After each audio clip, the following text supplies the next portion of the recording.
Gülüm erkelagin bog' bo'layin. Sizlaringdan shifo topib sog' bo'layin.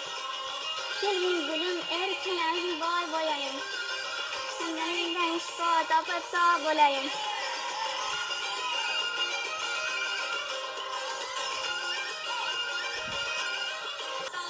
Kiprigingdan jon qovushib tilsiz uzun kiprigingdan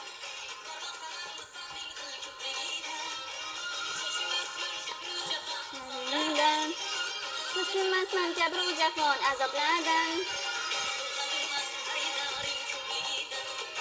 Qo'rqadurman xaridoring ko'pligingdan Kelgin gulum erkalagin bog' bo'layin. So'zlaringdan shifo topib sog' bo'layin. Kelgin gulum erkalagin bog' bo'layin. So'zlaringdan shifo topib sog' bo'layin.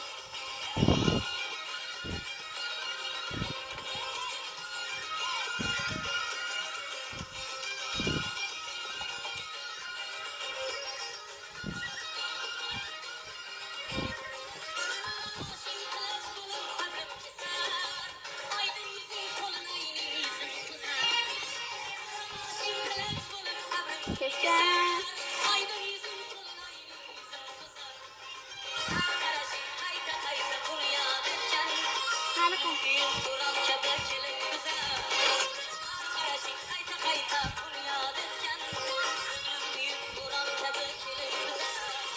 Kelgin gulum erkalagin bog' bo'layin. So'zlaringdan shifo topib sog' bo'layin. Kelgin gulum erkalagin bog' bo'layin. So'zlaringdan shifo topib sog' bo'layin.